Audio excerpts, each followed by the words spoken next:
Next, ladies and gentlemen, someone who doesn't need anything by way of introduction, is still a defender of human rights for decades, Jeremy Corbyn. Oops. Don't worry, I'm very hard-headed. It will have no effect whatsoever. I will be very brief because I've been asked to do 7 minutes, and I will try and stick to that, and Nassim will tell me if I don't. Firstly, I want to say a huge thank you to Palestinian Return Centre for its establishment and its work over many years, and for giving a very solid base of information, understanding and support for Palestinians and Palestinian history and the cause surrounding it, because it's actually very important that our supporters don't just go down the road demanding, as they must, freedom and justice for Palestinian people, but have a serious understanding of how this oppression of Palestinian people came about and how the division of the people came about. Understanding of history is something that guides people throughout their lives, and it's why I'm absolutely passionate that if I had to have only one core subject on every school curriculum in every country in the world, it would be history, not anything else, because understanding of history is absolutely crucial to so much that we do. I love the way that Manuel put the last part of his contribution when he said that the Palestinian people don't have to bear responsibility for Europe's guilt for its treatment of Jewish people during the 1920s and 1930s. It's extremely well put. And I recall taking a group of firefighters from Jenin on a visit to Parliament a couple of years ago. They were guests in this country from the Fire Brigades Union, who've done fantastic work in solidarity with the Palestinian people. And I took the Jenin firefighters around, and they were impressed by the building, impressed by a lot of what they saw. And then at the end of the tour, we got into the members' lobby of the House of Commons, and they said, who are these people on the statues around? And so I deftly managed to ignore the presence of Margaret Thatcher's statue until they asked who that woman with the handbag was, and I was forced to explain. And I pointed out all the others, and I thought we'd finished. And just as we're leaving, one of them sort of said to me, who's the fella over there by the door? And I must say, I walked past this statue every day for nearly 30 years, and I sort of hadn't really noticed it and thought about it very much. And so I went over and looked, and it was Balfour.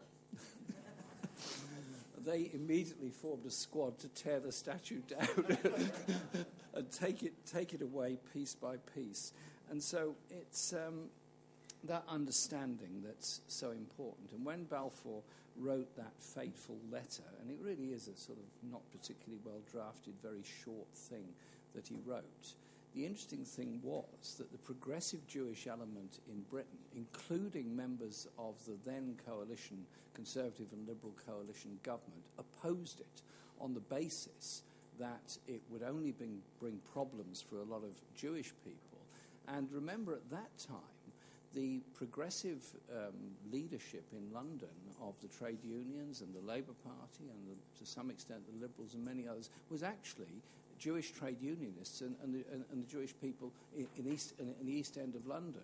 It was Zionism that rose up, and Zionism that drove them into this sort of ludicrous position they have at the present time. That, for example, the other evening we had a meeting in Parliament in which Manuel made an incredibly powerful and passionate and effective speech about the history of Palestine, the rights of the Palestinian people.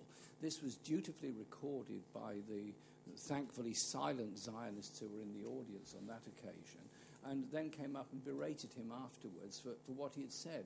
They clearly have two problems. One is they don't want to study history, and secondly, having lived in this country for a very long time, probably all their lives, they don't understand English irony either. Manuel does understand English irony and uses it very, very effectively. So I think they needed two lessons, which we can perhaps help them with.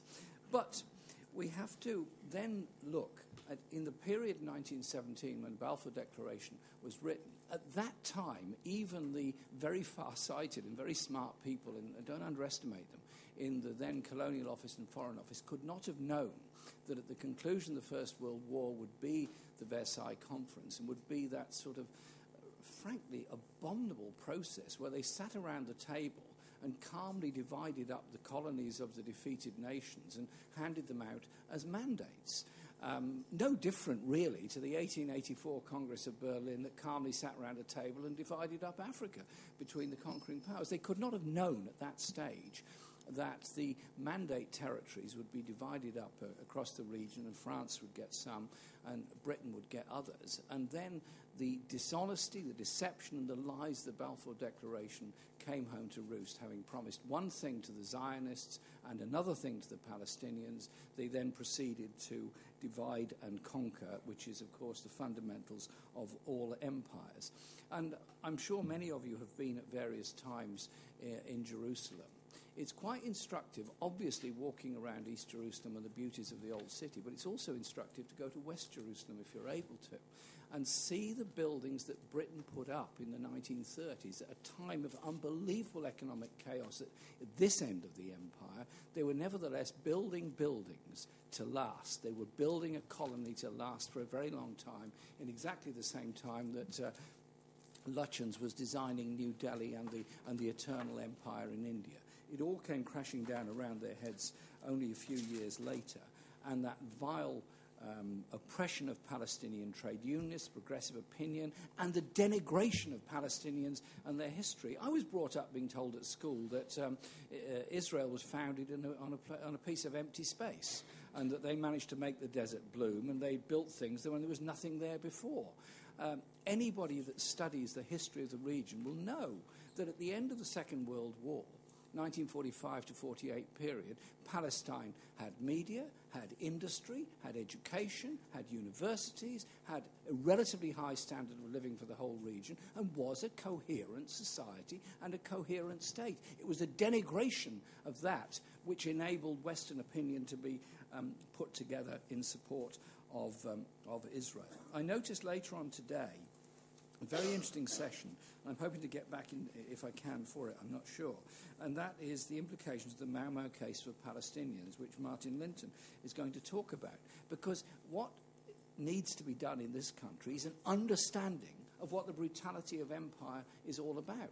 Britain took part in the partition of Africa. Britain took part in the slave trade before that. Britain took part in the Mandate territories in the 1930s. And even at the end of the Second World War, a war fought against fascism, a war fought for democracy, for peace, for freedom, we are told. Britain, nevertheless, in 1945, was straight at it, joining in with the oppression of the Vietnamese people in Vietnam, in Indonesia, in Malaya, and crucially in Kenya.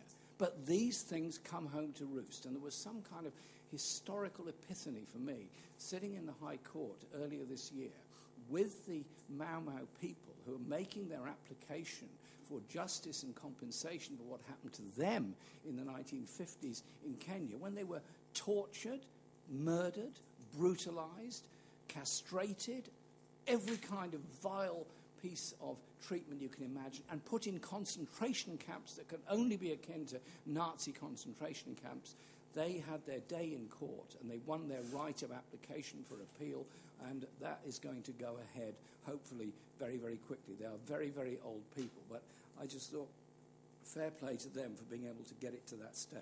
So we need to understand, and everyone needs to understand, far more about the history of the way in which the Palestinian people were divided and sent to the four winds. But it hasn't worked, because that sense of unity of Palestinian people, be they in refugee camps, be they within the 1948 borders, the West Bank or Gaza, or indeed anywhere else in the world, are making their voices felt. We've won that vote at the UN. We've gained such a huge level of public support in this country and many other places because of that sense of solidarity. But we need to teach the next generation to understand the history of the brutality of colonialism, the brutality of occupation, brutality of partition. And at the end of the day, it ends up brutalizing yourself, because you have to have oppressive laws in order to maintain the oppression elsewhere. It's not a liberation to oppress other people. It's an oppression of yourself to oppress other people. So let's understand that history. And this conference today, I think, is absolutely fantastic.